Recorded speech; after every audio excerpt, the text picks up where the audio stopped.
I am Arcana Vani, your inner voice. Let us begin.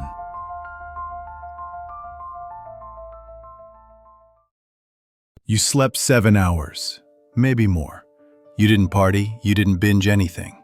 You even got to bed early, and still, you wake up already tired, already heavy, already behind. Before your feet touch the floor, you feel it, the tightness in your chest, the fog in your head, the low-grade dread humming beneath your morning routine like background static. You scroll, you shower, you move, but the weight doesn't lift. And somewhere deep down, you've started asking yourself, what's wrong with me? You wonder if it's age, hormones, sleep quality, a lack of vitamins. You try new supplements, a weighted blanket, more hydration. But no matter what you adjust, the tiredness returns. Not just in your muscles, in your being. This isn't just physical fatigue. This is soul fatigue, the exhaustion that comes from carrying things your body was never meant to hold. Because even when your eyes are closed, your system doesn't stop working. Your nervous system doesn't sleep when you're still bracing. Your gut doesn't heal when you're still suppressing. Your mind doesn't reset when it's still stuck in invisible vigilance, managing what you've never been allowed to drop. You're not tired because you didn't rest.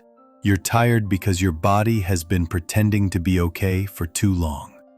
The smile you wear, the things you don't say, the grief you haven't faced, the anger you swallow, the boundaries you keep rewriting to make everyone else comfortable.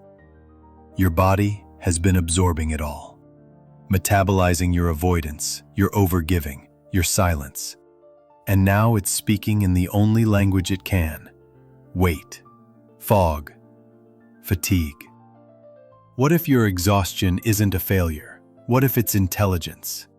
A message that stillness isn't enough until safety is real. Because here's the truth: you can't outsleep what your soul is still holding. And until you name the real cause, you'll keep waking up as a version of yourself that never actually went to sleep. Coming up next, we'll uncover what this tiredness is really protecting and why your body hasn't let it go. Your body is not broken. It's not lazy. It's not confused. It's carrying what you wouldn't let yourself feel. That's why you're tired. Because even when you sleep, your nervous system stays clocked in, tense, monitoring, bracing. Not because you're in danger now, but because a younger version of you never stopped scanning for it.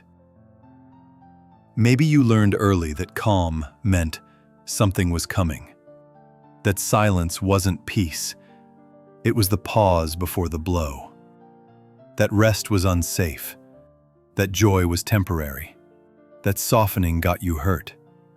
So now your body doesn't trust stillness. Even if the lights are off, your system keeps the engine running, in case it needs to act, fix, manage, diffuse. And it's not just trauma in the clinical sense. It's everything you carry without release. The resentment you never voiced. The grief you intellectualized, but never wept through. The conversations you've rehearsed in your head 100 times, but never had. The people you keep holding up, while your own spine buckles under the weight. When the body holds these things, it doesn't just ache. It weakens. It slows down. It starts whispering, I can't keep doing this. But in symptoms, not words. That's the fatigue. It's not a malfunction. It's a message. A message that your body is still living in yesterday's tension. And it's asking if today, maybe, you'll finally let it rest. You can drink more water, take more vitamins, buy a better mattress. But none of it will repair the exhaustion of pretending you're okay. This tiredness is sacred. It's a boundary, a final, full-body no to continuing like this. You're not just tired, you're saturated with everything you've refused to feel. And what your body needs now isn't more sleep. It's a moment of truth, a moment to ask, what am I holding that isn't mine? What pain have I made permanent just by refusing to witness it? This is where healing begins. Not by force, not by pushing, but by giving your body what it has waited years to receive. Permission to stop bracing. Permission to be real. And now, it's time to give your nervous system a new rhythm. That begins with one daily act that we describe next. You don't have to change your whole routine. You don't have to add a 30-minute breathwork session or force yourself into meditation before your eyes are even open. You just need 60 seconds of honesty before anything else. Here's the practice. When you wake up, don't reach for your phone. Don't rehearse your to-do list. Don't shift into performance mode. Instead, stay exactly where you are. Let the room be dim. Let your breath stay low. Place one hand on your belly, one hand on your chest, and take 3 slow, complete breaths. Breathe in through your nose for a count of 4. Hold gently for 4. Exhale softly through your mouth for 6. Feel where your body resists the breath. Feel where it expands. Let the air meet the parts of you that have been holding everything up. Now ask yourself, what am I carrying right now that isn't mine? Let whatever answer comes, come, even if it's vague, even if it's silence. The goal isn't to fix anything. It's to stop pretending you don't feel it. Because the moment you name the weight, your body no longer has to absorb it alone. This is not about clearing your mind. It's about clearing a path back to it. You might cry. You might feel nothing at first. You might realize just how exhausted you really are. Good. That's your body coming out of numbness. That's presence starting to land. This practice is not a task.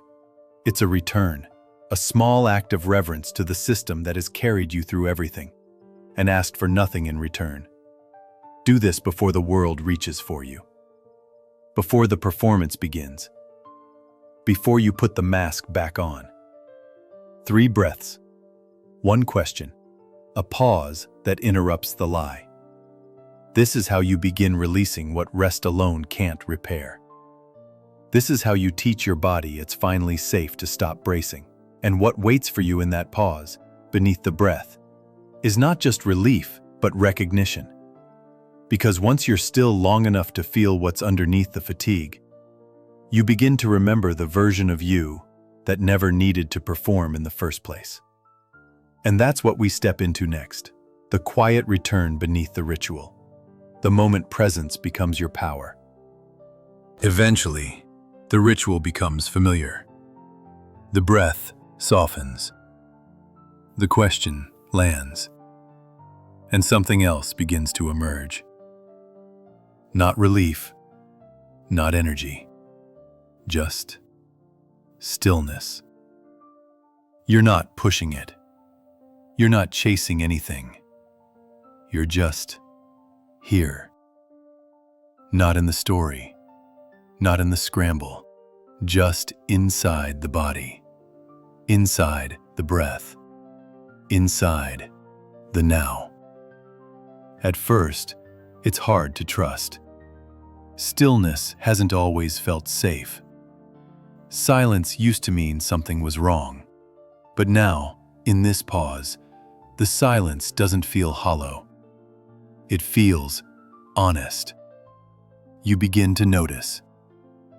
Your shoulders have lowered without asking.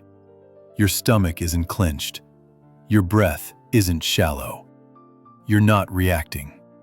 You're not preparing. You're just witnessing. This is presence, not a goal, not an achievement, not a polished state of enlightenment. It's simply you, without the weight, without the next thing, without the armor.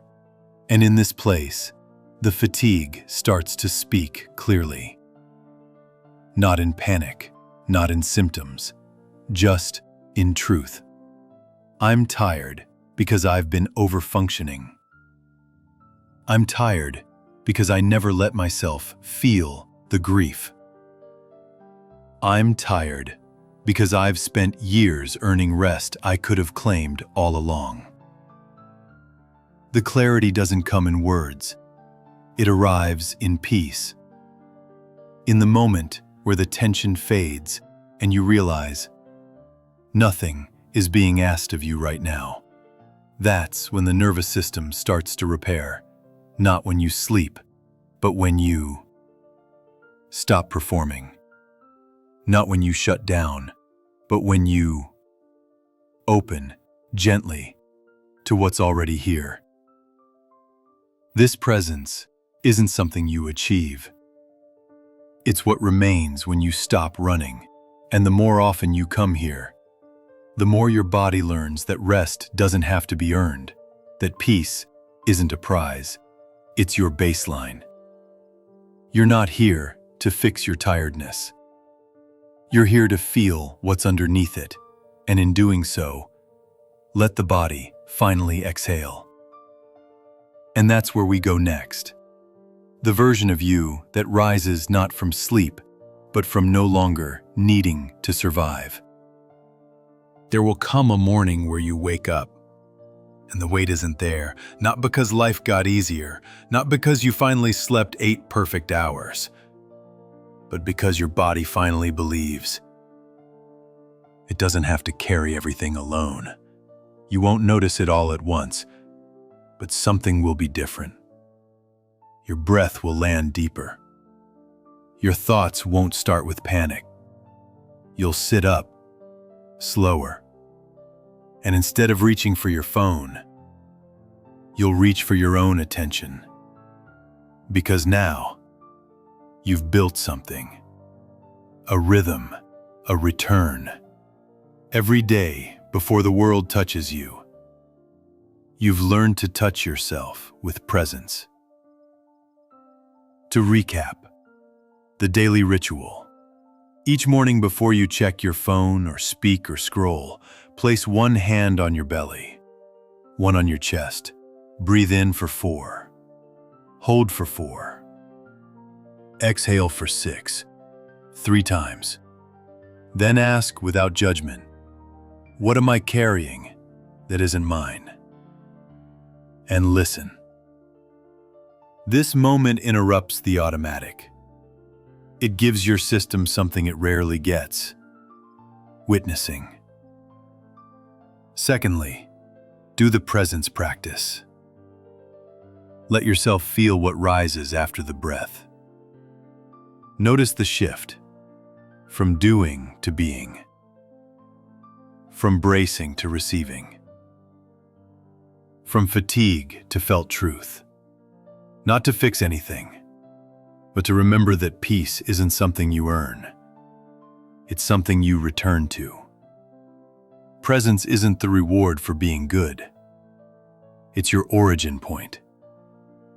And every time you begin your day from that place, you teach your body that it no longer has to live in survival, that it no longer has to perform calm, that it can simply rest because it's allowed. This is how you rise, not through effort, but through remembrance. Not from sleep, but from honesty. You are not lazy. You are not broken. You are not too sensitive. You're just someone whose body finally got the chance to tell the truth. And now that it has, you don't have to carry it the same way again. You're not here to perform aliveness. You're here to feel it. And that begins every morning with one breath of your own. You did not find me by accident. Just as in your dreams, where every face you meet is your own reflection, this meeting was always waiting to happen. I am Arcana Vani, your inner voice, the part of you that watches behind the thoughts, behind the noise. You have searched in many places, books, teachers, voices outside you. But here, you are not being taught. You are remembering. If these words stir something familiar, then allow yourself to return. Subscribe. Follow. Not to follow me, but to continue this conversation with yourself. Each time you return here, you draw closer to the reunion already unfolding inside you. We have only just begun.